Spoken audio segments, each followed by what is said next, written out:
The screen of my phone lit up the dimly lit room. The video was shaky at first, just a view of the tablecloth and the base of a wine glass, but the audio was crystal clear. Alex's voice, because I've been thinking. All this time watching you with him, you know what I think? Leo leaned closer, his eyes wide. Fixated on the screen, my voice, silence, Alex's voice. I think you picked the wrong best friend. I watched Leo's face. The color was draining from it. This wasn't a misunderstanding. This was his best friend's voice, clear as day. My voice, Alex, you're drunk. Alex's voice, laughs, am I?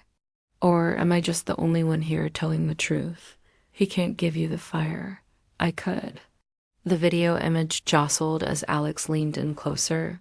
You could now see the side of his face, his mouth moving, his eyes dark. You could see my own hand, clenched into a white-knuckled fist on the table. Alex's voice, just think about it, Grace. Tomorrow night, your door won't be locked, will it? And then the most damning part. The camera caught the motion as his arm shot out. It caught the way my body flinched back. It caught his hand, his fingers digging into the flesh of my arm, and his voice no longer a purr, but a vicious guttural hiss. Alex's voice. One word and I'll be there. I'll show you what a real man can do. It'll be our little secret. The video ended with the sudden clatter of his glass and the sound of Leo's cheerful, oblivious voice returning to the table, /silence, // The video was over, but the words hung in the air between us, thick and poisonous. Leo was completely still, his face pale, his expression unreadable. He didn't speak for a long time. He just stared at the blank screen of my phone. Well, I finally whispered, my voice hoarse. He shook his head, as if trying to clear it. He looked up at me, and his eyes were filled with a confused, bewildered pain. I don't understand. What's not to understand? Leo is scared, my voice gaining a hard edge. Your best friend, your brother, just threatened to assault me on our wedding night. It seems pretty straightforward. No, but why? Hissed Emerald. Why would he? It has to be a joke. A sick, twisted, horrible joke, but a joke. He was drunk, // He's always been jealous, competitive. He's just fucking with you, with us. A joke. He was still trying to find a way for it to be a joke. He was trying to build a narrative that would allow him to keep both of us // A world where Alex was just a drunken clown and I was just oversensitive.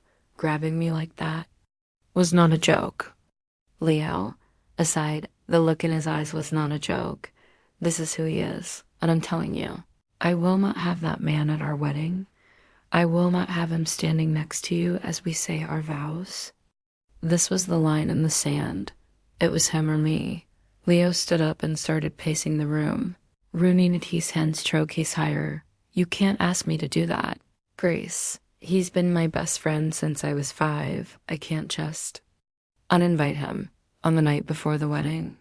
What would I even say? You would say you threatened my fiancé and our friendship is over. You would say you are not the man I thought you were, and you are no longer welcome in my life. My voice was rising, filled with a disbelief that was quickly curdling into rage. It's not that simple.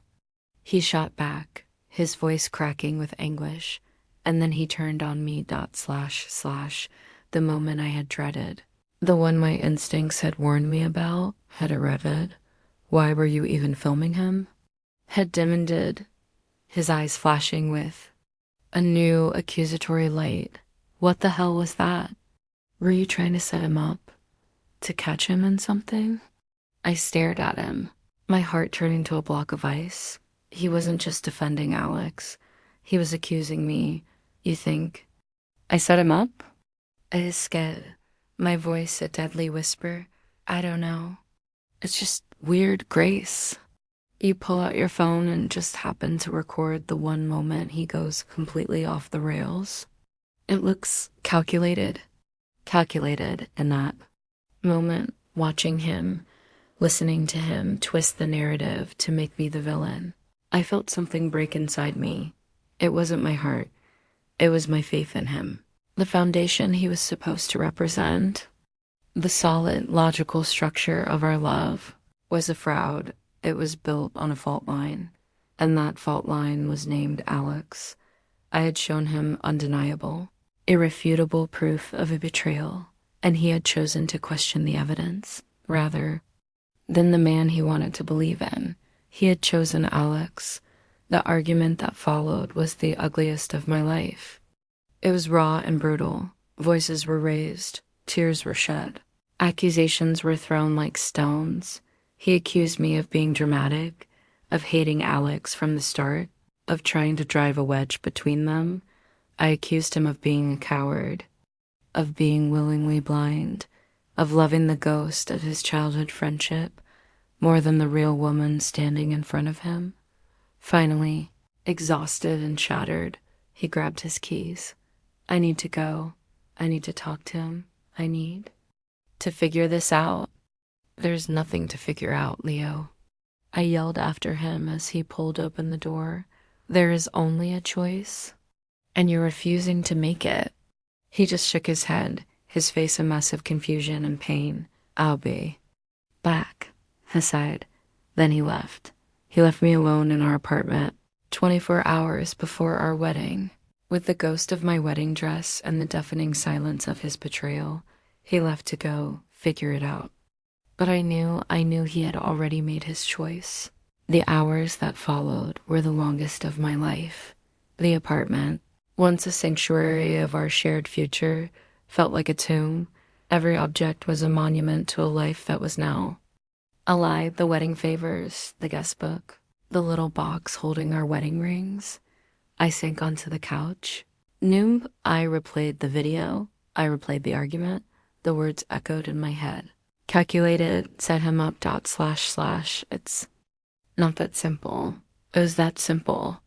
His best friend had threatened me, and my fiancé's first instinct was to protect the friend. Not me. My phone buzzed. A text from Leo. I'm at his place. We're talking. He's a wreck. Says he doesn't remember any of it. He's so sorry. Doesn't remember. The classic coward's excuse. And Leo was buying it, or pretending to. Grace and her fiancé Leo are just 48 hours away from their wedding. Their relationship is a true partnership, built on love and mutual respect. The only discordant note in their life together is Alex, Leo's best man and lifelong friend. Leo sees Alex as a brother, but Grace sees a man who subtly undermines her, competes for Leo's attention, and whose charm feels predatory. The inciting incident happens at their rehearsal dinner. During a moment when Leo is away from the table, Alex corners Grace. His usual inappropriate teasing escalates into a direct and disgusting proposition, culminating in him physically grabbing her arm while whispering a threat about their wedding. Night, knowing from past experience that her word alone would be dismissed as an overreaction, Grace, acting on pure journalistic instinct, discreetly records the end of the encounter on her phone. Shaken and horrified, Grace faces a terrible dilemma. Confronting Leo now could detonate their wedding, but staying silent means allowing a predator into the heart of their marriage. She chooses the painful truth. Later that night, she shows Leo the video. The climax is not the incident itself, but Leo's reaction. Faced with irrefutable video evidence, he is shocked, but his first instinct is to protect Alex. He makes excuses. He was drunk. It's a twisted joke, and then shockingly turns on Grace, accusing her of provoking or entrapping him. For Grace, this is the ultimate betrayal. The problem is no longer Alex's actions, but Leo's refusal to stand with her. His dismissal of her reality, even when it's on a screen in front of him. The foundation of their trust is obliterated in a single explosive argument. The resolution is heartbreaking but necessary. On the morning of her wedding, Surrounded by the symbols of a future that is now impossible, Grace calls it off. She cannot marry a man who has proven he would not choose her, even over a friend who has so clearly betrayed them both. The final chapter finds her weeks later, navigating the painful aftermath. Leo, finally having seen Alex's true colors and cut him off, begs for a second chance. But Grace, though heartbroken, stands firm. She has chosen her own safety and dignity over a love that came with a devastating condition. She is alone, but for the first time, truly free from the shadow of divided loyalties. The scent of roses and impending rain hung in the air. It was the scent of my wedding weekend. Everything was a flurry of beautiful, controlled chaos. The caterer called to confirm the final head count. My mother called to triple-check the seating chart, and my heart beat a steady, thrumming rhythm of joy and nerves against my ribs. In 48 hours, I would be Grace Riley, wife to Leo Riley. The thought was a worm. Steady light in the center of my chest. Leo was my anchor, a structural engineer. He saw the world in terms of solid foundations and elegant, logical designs. Our love felt like that. Deliberate, strong, built to last. We had our own language, our own rhythm. He was the calm to my storm, the quiet certainty to my journalistic skepticism, the only variable I couldn't account for, the only part of the equation that never felt right. Was Alex. Alex was Leo's best man, his best friend since they were 5 years old, his self-proclaimed brother. To Leo, Alex was a fixed point in the universe. He was charming, funny, the life of every party. To me, he was a carefully constructed performance. I saw the subtle ways he'd try to one-up Leo, the way his jokes always had a slight edge when directed at me, the way his eyes would linger a second too long. I'd tried to mention it too. Leo once early on, "Doesn't Alex seem a little intense?" I'd asked. Leo just laughed. "That's just Alex. He's been looking out for me his whole life. He's just making sure you're good enough for me." He'd said it as a compliment, but it felt like a warning. Alex wasn't his keeper. He was mine, no. On the eve of our rehearsal dinner, I pushed the unease down. This weekend wasn't about Alex. It was about me and Leo. It was about celebrating our future. I zipped up the simple white dress I'd chosen for the dinner, took a deep breath, and went out to meet my future. The restaurant was perfect, a private room overlooking the city lights, filled with the warm chatter of our closest friends and family. Leo's hand was warm on my back. My father gave a beautiful, rambling toast. Leo's mother cried. It was everything a rehearsal dinner should be.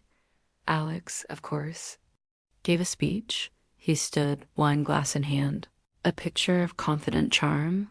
I'd known Leo my entire life. He began. I was there when he broke his arm falling out of a treehouse. I was there when he passed his driver's test. And I was there the night he met Grace, and I saw my best friend fall in love. He paused, smelling the ooze. "Grace, you are beautiful, brilliant, and you make my best friend happier than I have ever seen him. But I want you to know," he said, his eyes finding mine, a string giggling in him. "If you ever hurt him, you'll have to answer to me." The table laughed ... They thought it was a sweet, protective joke, but it wasn't a joke. It was a territory marking. It was him, reminding everyone of his place. Leo beamed, oblivious. He threw an arm around Alex's shoulders. "My brother," he said to the room. I smiled, a perfect, placid bride-to-be, but a cold knot was tightening in my stomach. The performance was just getting started. Later in the evening, the dinner plates had been cleared and people were mingling, their voices a low, happy buzz.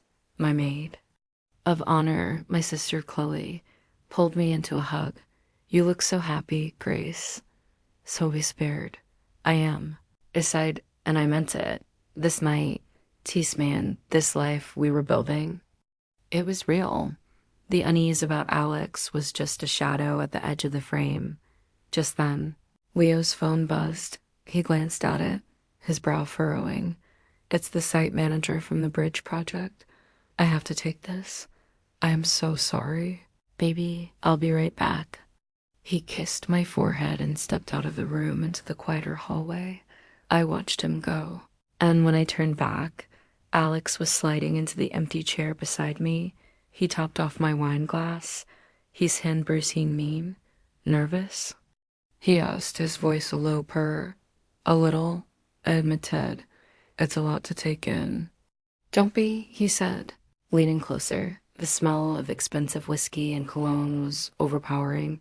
It's just a party. The real fun starts tomorrow night. He winked. I gave a tight, polite smile. I'm sure it will be a beautiful day. Oh, bountiful. Sure, he scoffed, taking a large gulp of wine. But I'm talking about the night. Leo's a lucky guy, a very lucky guy. His eyes roamed over me, a slow, insolent appraisal that made my skin crawl. This was different from his usual teasing. It was pointed, predatory. He is. Aside, my voice firm, trying to steer the conversation back to neutral ground. We both are. Away every time. She needs space, Leo, she'd say through the closed door. You had your chance to talk. You said the wrong things. My parents were heartbroken but supportive. My dad, a man of few words, simply hugged me and said, You did the right thing. A man's character is who he is when the choice is hard. He failed the test. About a month after what was supposed to be our wedding day, I agreed to see him. We met in a neutral space, a coffee shop halfway between Chloe's apartment and our old one. He looked terrible. He'd lost weight. His face was gaunt. His eyes haunted. The confident, steady man I had loved was gone, replaced by this hollowed-out shell. I ended it. Sighed, his voice raspy, before I'd even sat down. My friendship with Alex, it's over. For good. I didn't say anything. I just waited. You were right, he continued, staring down into his coffee cup. He's a liar. After you. After I got your text, I went back to his place. I told him the wedding was off, and his whole demeanor changed. The crying stopped. The apologies stopped. He got cold. He told me I was a fool for letting a hysterical bitch ruin a 30-year friendship. He said you were probably cheating on me and this was your way out. Leo finally looked up at me, his eyes swimming with a terrible, dawning shame. He said all of that, and it was like a light switched on. I saw him. For the first time, I really saw him. I saw the person you had been trying to warn me about for years. The jealousy, the poison. And I realized what I had done, what I had chosen to defend. He reached across the table, his hand trembling. Grace, I was a fool, a coward. I was so terrified of losing a piece of my past that I was willing to sacrifice my entire future. I know it's too late. I know. I broke something that can never be fixed. But I need you to know. I am so sorry. I love you. And I will spend the rest of my life regretting that I didn't choose you sooner. The tears were streaming down his face, boneheaded. A part of me, a stubborn, foolish part, wanted to reach out and wipe them away, wanted to say, it's okay, we can fix this. But I couldn't because it wasn't okay, and we couldn't fix it. He had seen the truth about Alex. Yes, but only after the consequences had become his own. Only after he had lost me. He hadn't come to the truth on his own. I had been forced to drag him there at the cost of my own heart. I'm sorry too. Leo, I whispered, and I meant it. I'm sorry for all of it, but you're right. You broke it, and I don't know how to put it back together. I stood up and walked out of the coffee shop, leaving him there with the ruins of our love. I showed my fiancé the video of his best man hitting on me, but the real revelation wasn't on the screen. It was in his reaction. He showed Me who he was. He showed me who I would be in his life, a close second. And I am a woman who will not come second. Not to a ghost, not to a liar, and not to a memory. My choice was excruciating, but it was also the only choice a woman who values herself could make. I didn't reply. Another text and whore letter. He's crying, Grace. I've never seen him like this. He swears on his mother's grave he would never hurt you. He says it was a blackout, the whiskey, the stress of the speech, a performance. Alex was giving the performance of his life, and Leo was his captive audience. I still didn't reply. I walked into the bedroom and looked at my dress. It was beautiful and elegant. Simple column of ivory silk, a dress for a woman who was sure of herself, sure of her partner. I was no longer that woman. The final text came around 3 a.m. I had been lying awake on the couch, staring at the ceiling.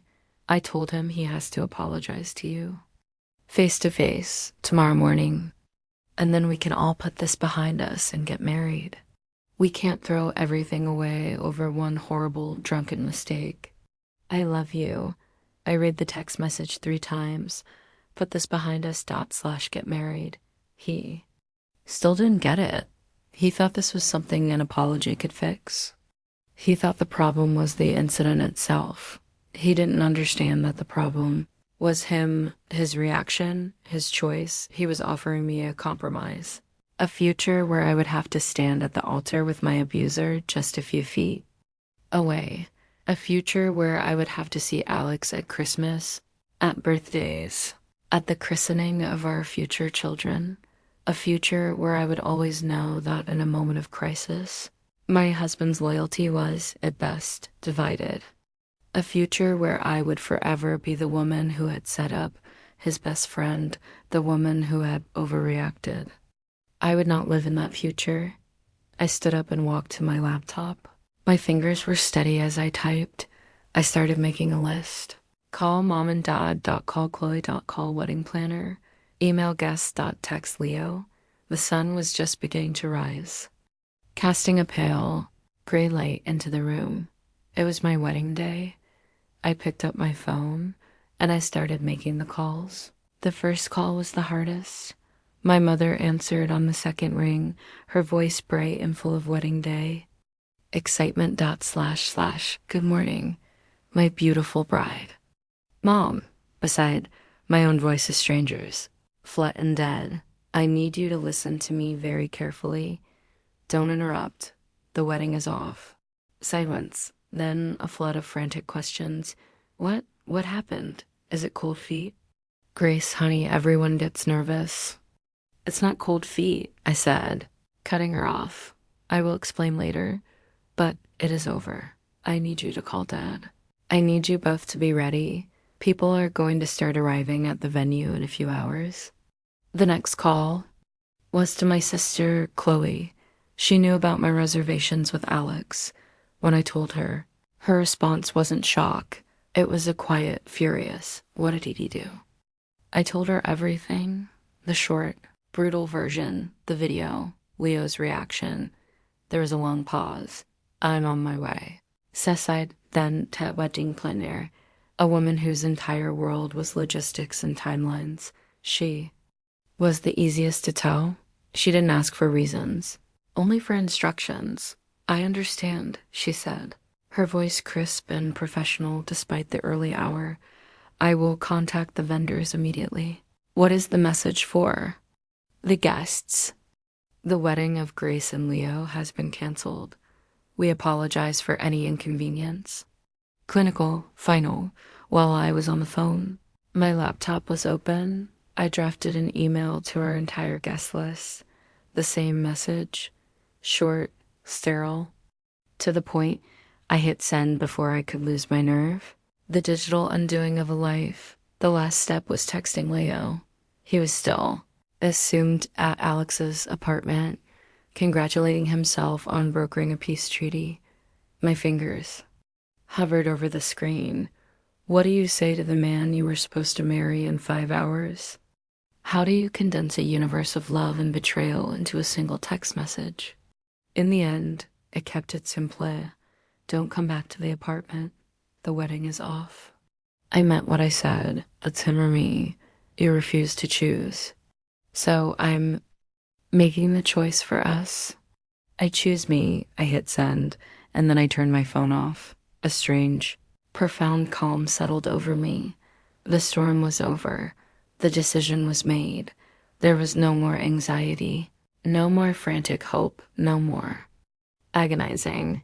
There was only the quiet, devastating certainty of the truth. Chloe arrived an hour later. Her face a mask of grim determination. She brought coffee in a suitcase. She didn't hug me or cry. She just started packing my things. We'll go to my place. Say sighed, her voice practical. We'll deal with the rest of it from there.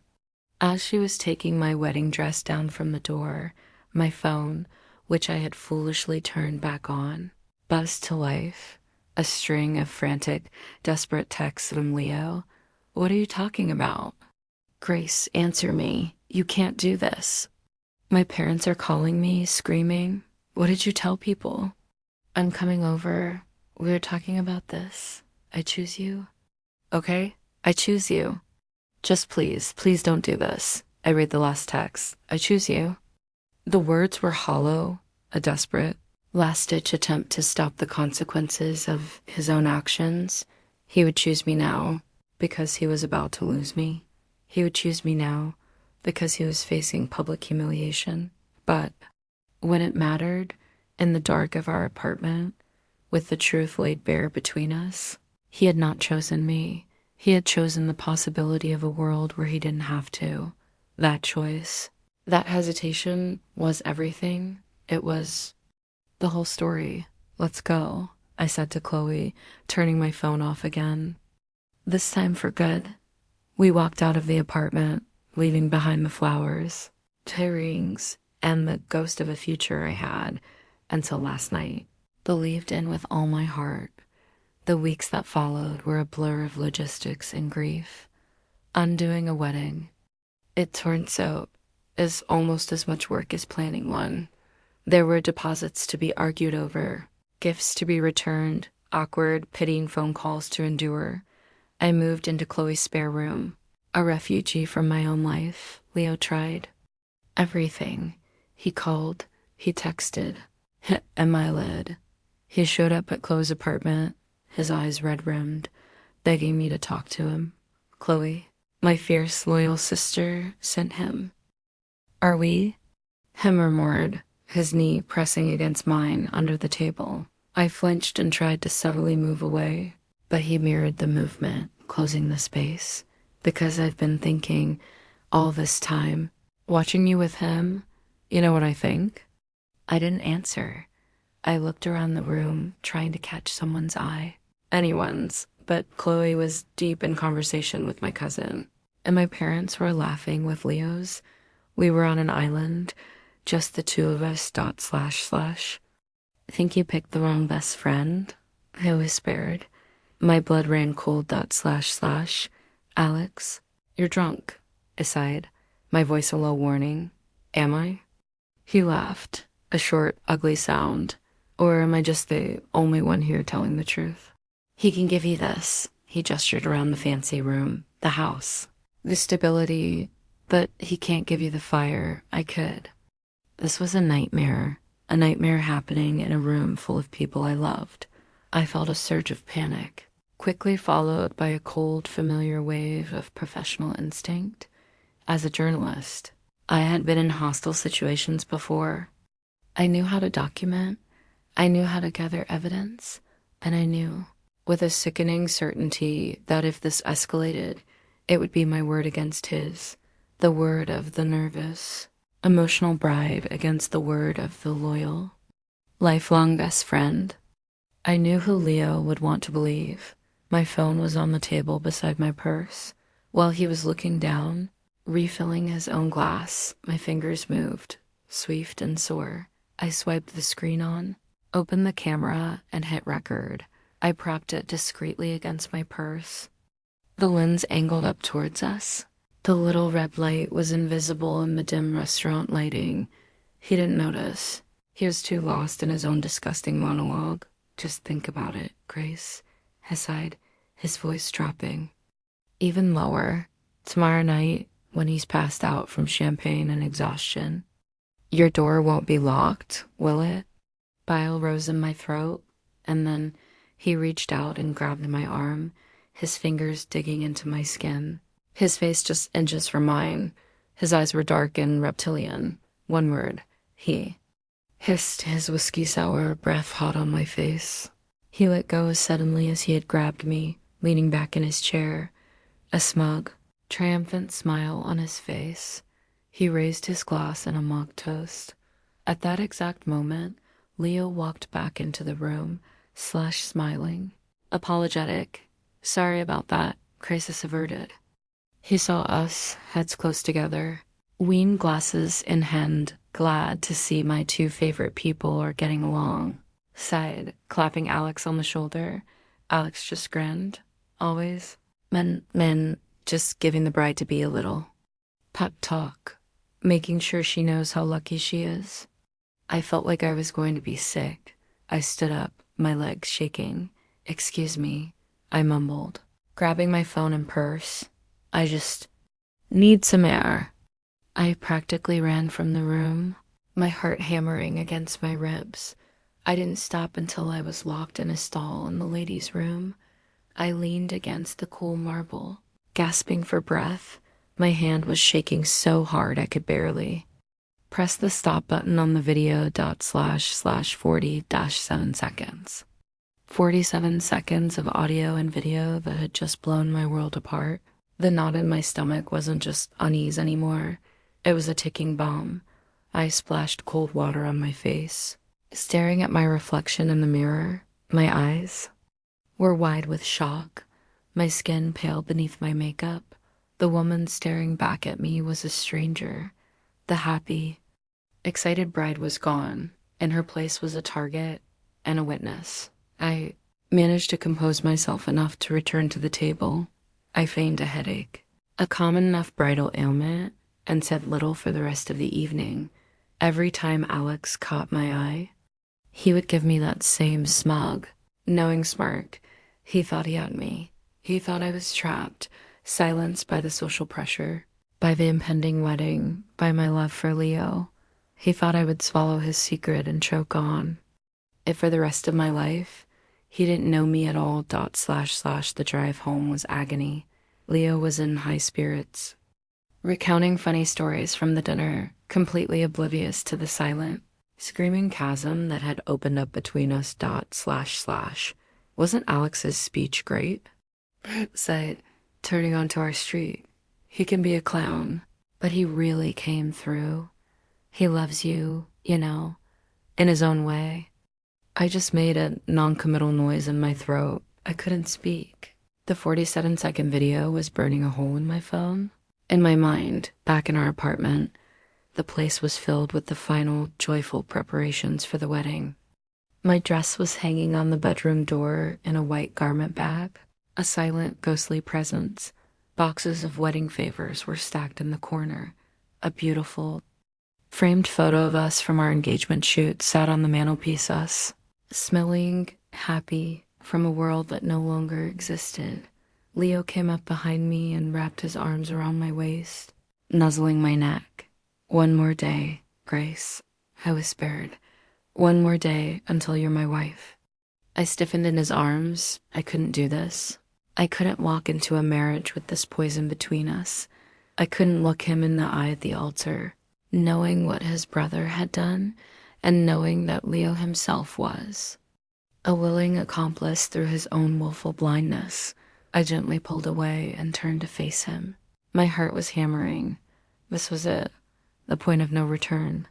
Leo, I sighed, my voice trembling slightly despite my best efforts. Something happened tonight at dinner when you were on the phone. His smile faded, replaced by a look of concern.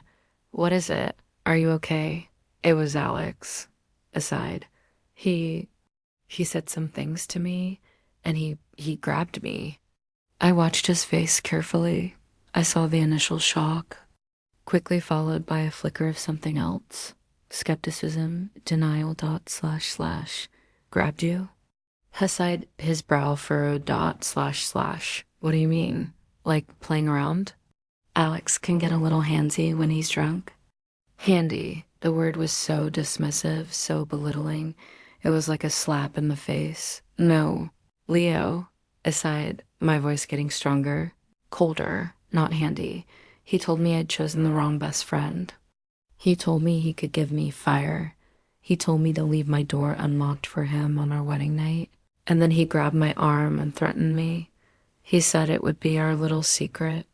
Leo stared at me, his face a mask of disbelief. Grace, that's insane. Alex would never say that. He loves you. He loves us. You must have misunderstood him. The wine, the stress. There it was, the dismissal, the doubt, the immediate, reflexive defense of his friend over me. I had known it was coming, but it still felt like a physical blow. I didn't misunderstand. Leo, aside, my voice flat. He was very, very clear. So what, it's your word against his?